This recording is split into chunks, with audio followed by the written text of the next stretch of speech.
이번 주도 많이 오셨는데 안녕하세요. 저는 조은지라고 하고요. 현재는 이제 여기에 집중하기 위해서 대치동에 가는 거의 다 접고 지금 이화여고라고 하는 자사고만 지금 거의 한 5년째 하고 있고 3년째 계속 정규 1등부터 3등까지 배출을 하고 있는 강사입니다. 제가 오늘 말씀드릴 이야기는 딱 두 가지만 포인트로 잡으시면 될 것 같아요. 제가 완전 개별 맞춤 그리고 완전 학습에 요거를 좀 중점적으로 설명을 드리도록 하겠습니다. 제가 나는 솔로에 출연을 했었습니다. 그래서 지금은 이제 유물이 된 한 8기 정도에 출연을 했는데 지금 솔로고요. 네, 아이들과 연애를 하려고. 네, 그래서 그때 당시부터 제가 좀 저만의 브랜드를 만들고 싶은 그런 생각이 있었거든요.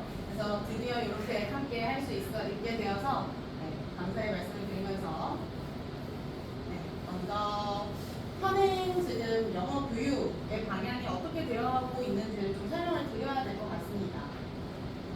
자유학년제가 문제가 되어서 이제 저희 학기제 정도로 이제 바뀔 것 같고요. 하지만 공교육 난이도가 여전히 높은 상태입니다. 아이들한테 뭐 진로 찾기 해주겠다, 너의 흥미를 뭐 찾기 해주겠다라고 하지만 아이들이 그렇게 시간을 보내고 나니 정작 기초 학력 수준 미달인 친구들이 너무 많이 생겨버린 거죠. 그래서 이런 거를 이유로 고등학교 가서도 문제가 너무 크니까요. 그래서 좀 이렇게 정책적으로도 변하고 있습니다. 수능 같은 경우에서도 오래된 수능이긴 하지만 2018년도부터 이제 절대평가로 전환이 되었잖아요. 근데 뭐 5.3% 그리고 작년은 특히나 너무 어려웠고 올해도 6%대를 유지를 하고 있습니다. 근데 정대평가인데 6%대면 되게 센 거예요. 우리가 상대평가 4%라고 하니까 아이들이 이제 수학이나 다른 과목에 집중을 하는 거지만 영어에서 의외로 미끄러져서 89 맞고 이렇게 되거든요. 그러면 이제 대치동에서 의대 가려는 친구들이 워낙 많다 보니까 89에서 미끄러지는 친구들도 많습니다. 제가 그래서 사실 저는 좀 탄탄히 이렇게 지금까지 영어 강사를 하고 있는 게 초등부터 좀 강사 생활을 시작을 했었습니다. 그래서 거의 한 연수로만 따지면 10년짜리긴 한데 좀 그때부터 궁금했던 것 같아요. 왜 우리나라는 이렇게 시험이 갑자기 어려워질까에 대한 생각을 하다가 막 조사를 좀 했었어요. 보시면 우리나라의 지금 시험 문제고요. 이 부분이 그리고 이 부분이 이제 외국 학년의 교과서에 맞는 수준과 이제 레벨링을 한 결과라고 보시면 될 텐데 좀 특이한 게 우리나라는 지금 좀 6년 기준으로 가정을 했을 때 외국 학년의 12학년에 해당하는 겁니다. 이걸 다시 말씀드리면 이제 서울대학교 교수님도 말씀을 하시기를 학년이 우리나라는 6년 안에 외국의 12학년을 다 배우게끔 지금 설계가 되어 있습니다. 그러니까 영어가 갑자기 너 중1 때까지 놀아라 라고 했다가 중2, 중3 그리고 고1로 올라가는 순간 저 단계가 확 늘어나게 되죠. 그러다 보니까 아이들이 따라가기가 점점 어려운 과목이다라고 생각을 하는 것 같습니다. 그리고 실제로 이제 수능 문제를 영어 강사들이 다 발췌를 해서 이제 평가원에서 문제를 만들고 있는데요. 보면 다 전공서적에서 발췌를 합니다. 공학 전공서적이 들어가는 경우가 많은데 보통 이게 이제 외국 사람들이 보기에는 다 석박사 학생들이 다 공부를 하는 수준이거든요. 그래서 외국 학생들한테 우리 수능 풀어봐도 사실 잘 난이도가 굉장히 높기 때문에 풀지 못하는 경우도 다반사라고 보시면 되겠습니다.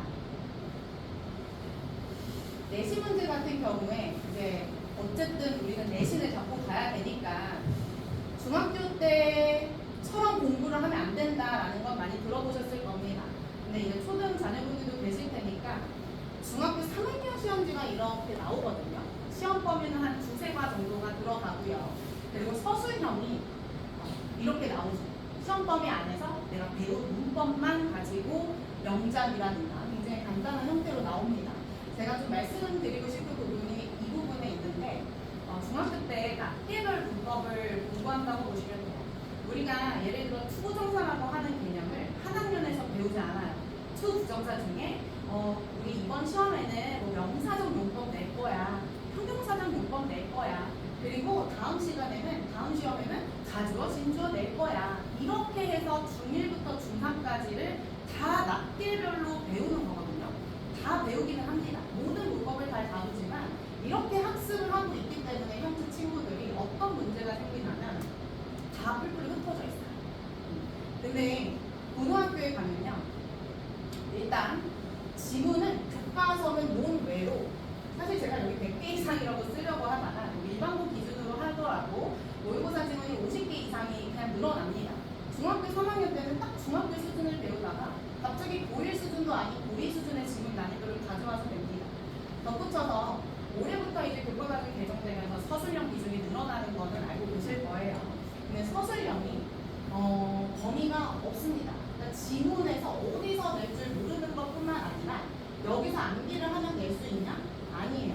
그냥 너 문법 A부터 Z까지 중에서 네가 아는 거 다 솔팅해서 너 그냥 내가 이런 조건 줄 테니까 이거 사용하고 이거 사용해서 완벽하게 서술해서 만들어 라는 문제가 나온다는 겁니다. 사실 이 문제도 굉장히 쉬워요. 왜냐하면 뭐 목적 서술하세요 라고 하면은 그냥 이렇게 주어 동사 맞추기 식으로 나오는데 어려운 학교 같은 경우에는 너 이 글의 제목을 너 이 지문 안에 있는 단어를 변형해서 만들어. 그러면 문법 지식도 알아야 되고요. 그리고 이 단어에 예를 들면 나는 명사라는 단어 하나를 알고 있지만 이 단어가 동사 형태, 형용사 형태로 어떻게 파생되는 것까지 알아야 쓸 수 있는 그런 종류의 시험이 나온다는 겁니다. 그러니까 일단 너무 어렵죠. 네. 그리고 이제 뭐 내신은 5등급제가 되었지만 영어는 그래서 선행을 기본적으로 2년 선행은 기본적으로 하고 계실 거라고 저는 생각을 하고요. 보통은 이제 대치동이나 학군이 좋은 곳에서는 4년 선행이라고 보시면 됩니다. 그래서 실제로 저도 이제 오늘 이제 레벨 테스트 본 학생들 어머니도 계시겠지만 부모님들도 4년 선행 기준으로 제가 랩테 결과를 말씀드릴 거예요.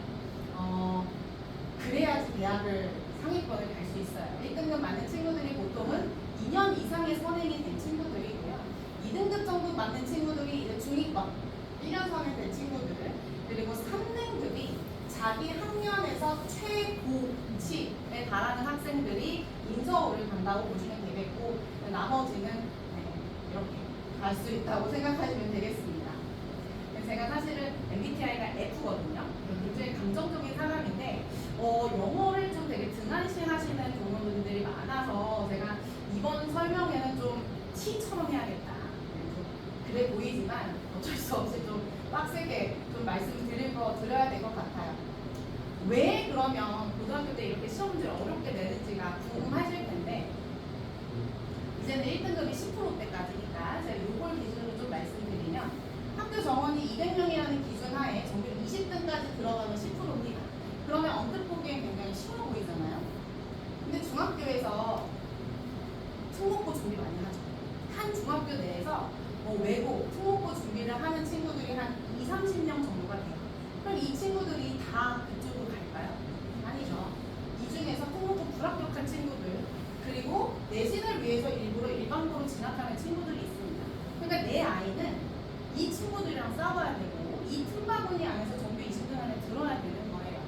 그래서 굉장히 어려운 시험이고요. 만약에 학교 입장에서도 10%를 만약에 너무 동점자가 많이 나와 시험을 쉽게 내서 동점자가 많으면 등급 자체가 1등급이 없게 나오잖아요. 어머니들. 그러면 대학에서 불리하겠죠. 학교는 대학 진학률이 무조건 우선입니다. 우리 학교가 그 정도 그 수준에서 지금 미달됐다는 소리를 듣고 싶지 않기 때문에 그런 입장에서 보더라도 학교에서 시험 문제를 어렵게 낼 수밖에 없어요. 그래서 제가 고등학교 내신 시험은 철저하게 1등급 가리기 위한 시험이다 라고 말씀을 드리고요. 자, 지금부터는 그래서 너 이거 4년 선행 너 지금 여기 지금 따라오면 할 수 있는 거야? 에 대한 거는 지금부터 말씀을 드리겠습니다. 제가 원장님께서 말씀하셨다시피 제가 이제 중3 때까지를 기준으로 해서 고등 수능을 완성시키겠다라는 걸 이제 목표로 잡고 간다고 해드렸는데요. 먼저 이 레포트 자체에 좀 공을 많이 들였습니다. 이 학습 레벨 테스트를 보게 되면 일단 개별 커리큘럼이 다 세팅되어서 나올 거예요. 보통 어머니들 레벨 테스트 보러 가시면 이제 시험 문제 애들 본 거 가지고 우리 애가 지금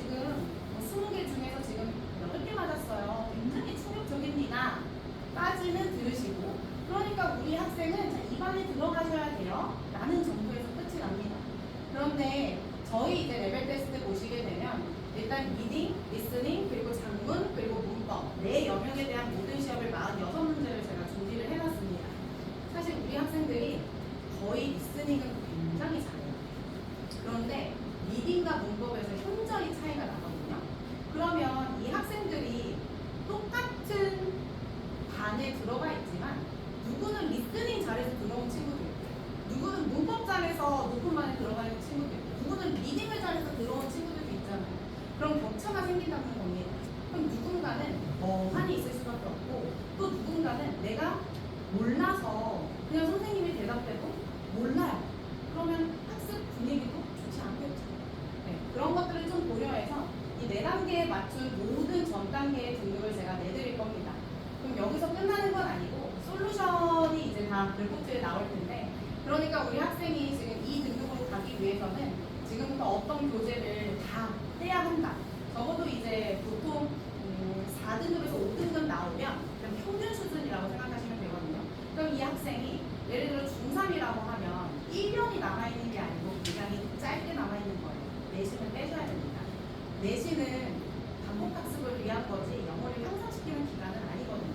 그래서 이런 것까지 다 맞춤을 해서 제가 일단은 총 9단계로 등급을 나눠 놓았습니다. 그래서 최종적으로 아이가 중3 되기 전까지는 무적으로 해서 어휘는 10,000개 정도까지 할 수 있게 하겠다라는 걸 목표로 하고 있고 등급이 이제 이 친구가 이제 5등급이 나온 건데 만약에 너가 지금 이 수준이면 그래 너 초등 3학년 니한테 딱 맞는 결과야. 근데 이 상태로 너 그냥 가면 고1 때 3월 모의고사가 9등급이 나올 거라고 좀 이렇게 예상 결과치를 받아보실 수 있습니다. 그래서 각 점수별로 100점 만점에 나온 거 보면 이 친구는 워낙 다 못하기는 하지만 많이 심각하긴 하네요. 지금 이 친구. 그래서 단계별로 지금 이렇게 점수도 다 보여드리고요. 그리고 나면 이제 솔루션을 제가 아까 제시해 드린다고 했으니까 너 지금 이 수준에 있는데 평균 이 수준에 있는데 우리 목표를 이 정도로 잡자. 근데 지금 너에게 남은 시간은 1년 11개월이다. 그럼 1년 11개월 동안 우리가 너가 현재 지금 2등급이라면 요 단계, 요 단계, 요 단계 제가 9단계 나눠주는 거에서 한 6개월 정도씩 걸린다고 보시면 돼요. 그래서 최종적으로 네가 중3 3월에는 이 등급에서 1등급, 이 등급은 내가 맞게 해주겠다고 이렇게 레포트에 나가게 될 겁니다. 그리고 이제 이렇게 남은 면을 알게 되면 뭐가 좋냐면 우리 학생이 지금까지 단어를 학원에서 한 하루에 30개나 외웠던 거예요. 근데 얘는 이렇게 외우면 아까 그 등급을 맞게 되면 8등급, 9등급 좀 이렇게 맞으면 안 되잖아요. 그럼 너는 70개 외워야 돼요. 학생들마다 이 남은 연수에 따라서 외워야 하는 단어의 개수도 다를 거고요. 문제집의 소단원 개수도 다 다르게 정리를 해줄 겁니다. 그렇게 해서 진도를 나간다고 보시면 되겠습니다. 그리고 이제 제 강의 자체는 투트랙으로 할 건데 일단 제가 초등부터 원래는 중등만 하려다가 초등 어머니들께서 좀 해주면 좋겠다고 해서 일단 시작은 제가 초중등을 다 맡으면서 시작을 할 겁니다. 그리고 저와 함께 하시는 선생님은 이제 제가 아무래도 원어민 쪽은 좀 부족할 거잖아요. 그래서 캐나다 영주권자이신 분도 다 같이 합의하에 진행을 할 거고 투트랙 시스템으로 간다라는 건데 일단 논문을 보시면 제가 좀 많이 찾아보긴 했는데 우리가 보통 스타 강사의 강의를 듣는 이유는 가면 왠지 성적이 오를 것 같잖아요. 그래서 실제로 유창한 강의하는 사람이랑 유창하지 않게 그냥 텍스트 줄줄 읽는 사람이랑 강의를 비교를 해본 거예요.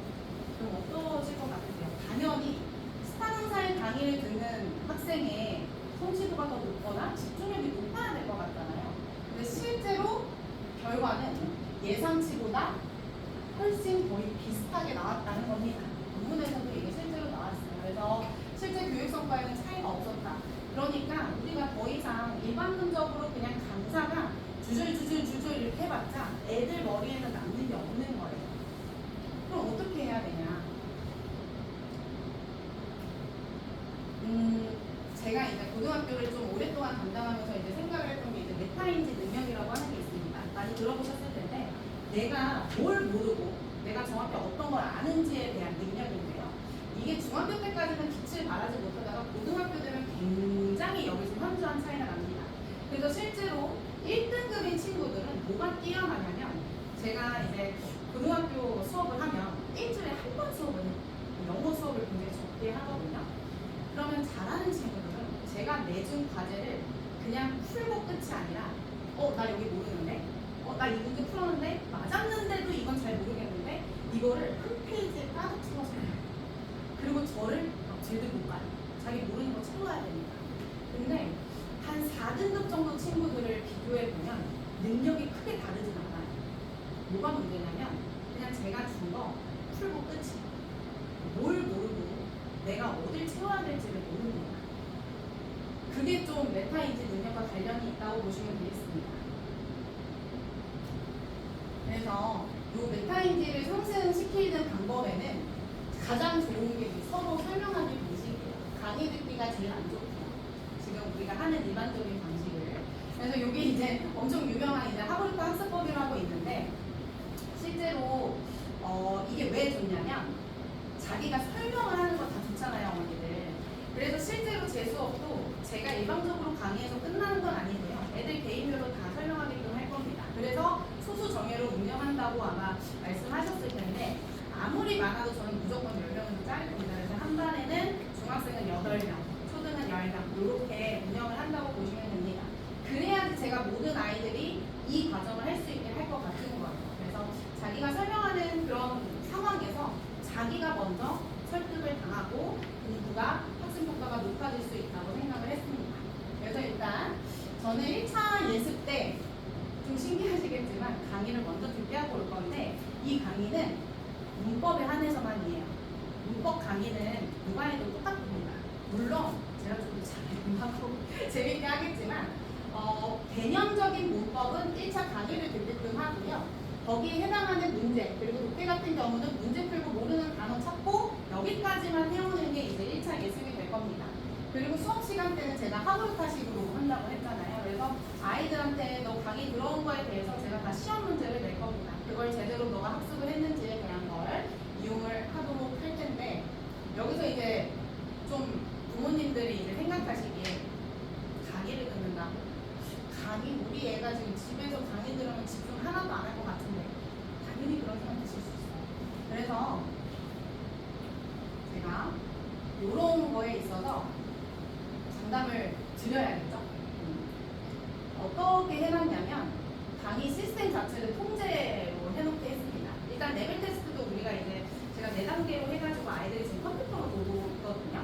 그래서 강의 자체에도 이런 시스템을 녹여서 선생님이 수업을 하신 다음에 요렇게 너 이거 필기해라 한 다음에 다음 좀 시간이 지난 이후에 야 여기 이거 채워 넣어야 된다. 그래서 핵심 내용을 문제로 출제를 합니다. 근데 애가 만약에 제대로 듣지 않았어.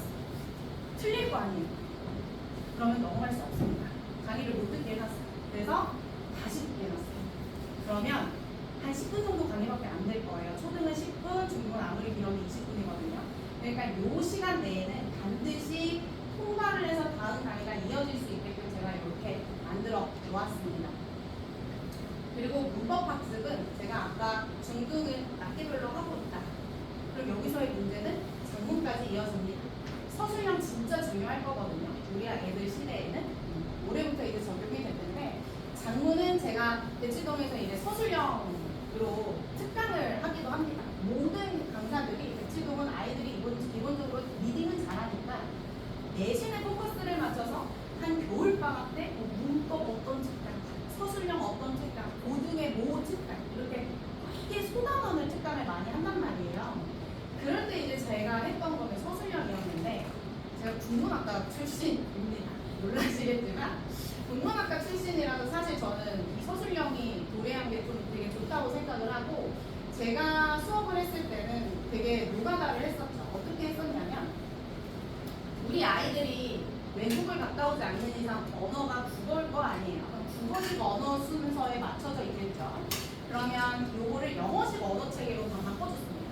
어떻게 해야 되냐면 저는 그 한국어가 나왔을 때 무작정 쓰게 하지 않고 이 한국어 안에서 다 세팅을 맞춰서 1번, 2번 요 순서대로 너가 나열을 해야 돼. 이를 다 완성시키고 넘어가는 좀 그렇게 좀 힘들게 했었는데 제가 이번에 요런 시스템도 아이고 홍보요? 네, 이렇게 만들었거든요. 이거 나와야 되는데. 강의가 풀리게 될까요, 영상이? 눌러주시면.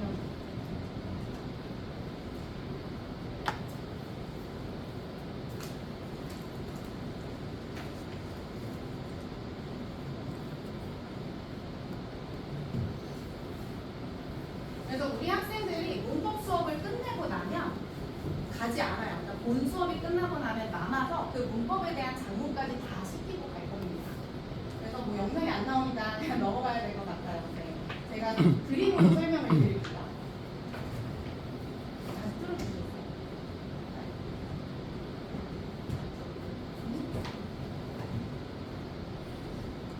네, 잠시만요.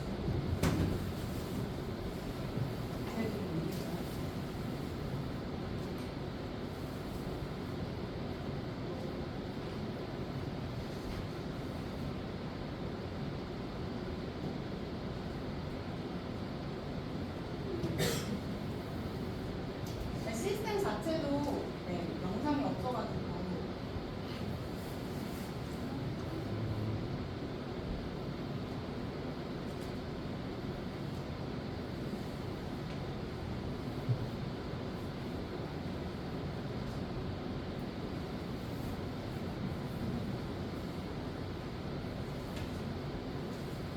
네. 이것도 제가 네.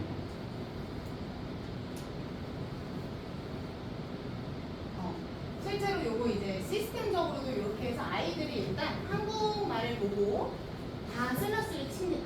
아 여기서 끊어야 돼. 언어 단위로 일단 묶고 나면 그리고 나면 이게 청도 훈련이 돼요. 이거 실제로 다 했었는데 그 다음에 야 그럼 영어는 동사가 먼저 나와야 되잖아. 주어 다음 동사 그거에 맞게 순서를 다 배치를 합니다. 그리고 나서 쓰면은 쉬워요. 이렇게 순서대로 다 설정을 해놓고 영어는 맞춰서 그냥 넣으면 됩니다. 그래서 완벽하게 국어 어순을 이렇게 하는 연습을 하다 보면 좋은 게 뭐냐면 이제는 이제 영어 문장만 보더라도 아무리 긴 문장을 만나더라도 아이들이 어디서부터 끊어서 너가 이 영어식 어순에 맞게 넣어야 되는지를 학습을 할 수 있습니다. 그래서 문법에 대한 거는 문법에서 끝나지 않고 반드시 작문 학습까지 이어지게끔 하고 하원을 시키겠습니다. 그래서 이제 수업도 하루처럼 하고 영어 문장에 대해서 학습한 독해 당연히 수업하고 독해도 사실은 제가 일방적으로 떠들진 않을 거예요. 아이들이 교재가 개별마다 다 다르기 때문에 너가 틀린 부분에 대해서 다 너 준비해서 선생님한테 설명해. 그래서 한 학생당 그래도 많은 시간을 투자할 수 있게끔 좀 1대1로 맞춤 들어간다고 보시면 되겠습니다. 그리고 여기에 해당하는 미완료 숙제나 수업 내용 테스트가 다 완료돼야지 집에 하원을 시키도록 할 거예요. 수업도 마찬가지겠지만요. 그래서 그냥 1대1로 수업하고 뭐 한 달에 한 번 정도 그냥 뭐 레포트 보내주고 이런 걸로 끝내지 않겠다라는 걸 제가 약속드리겠다고 이렇게 길게 설명을 드렸습니다.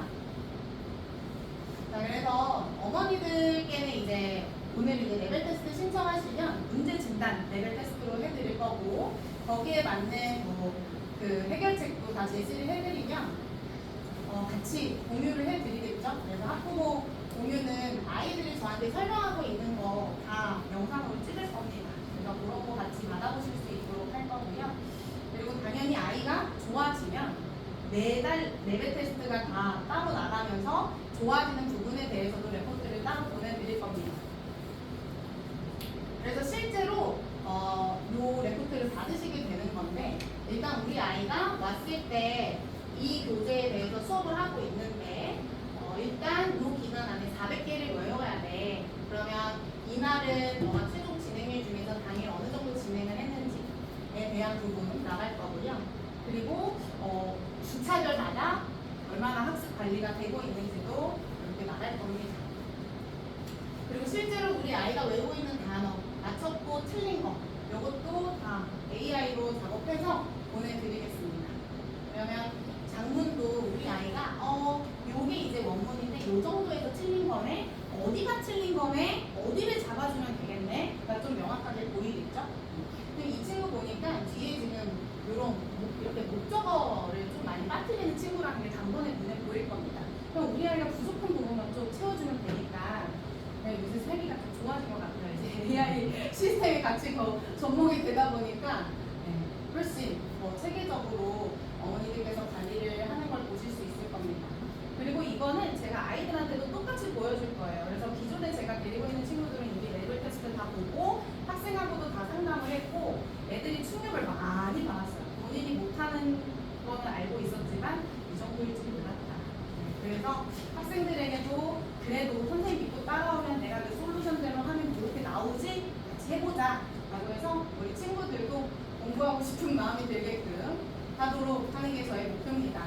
그래서 최종적으로 말씀드릴 거는 사실 보통은 이제 어학원 많이 보내줄 거예요. 근데 어학원은 오늘 접사가 6학년 되면은 아이들이 이제 입시 쪽으로 또 돌려야 되니까 학원을 바꾸시는 경우가 있거든요. 근데 저희 학원 자체는 스피킹도 다 들어가지만 원어민 선생님은 안 계시지만 그 문법, 즉 입시 영어에 맞게끔 하는 말하기를 제가 할 수 있어요. 그래서 시험 영어에 맞는 거, 그리고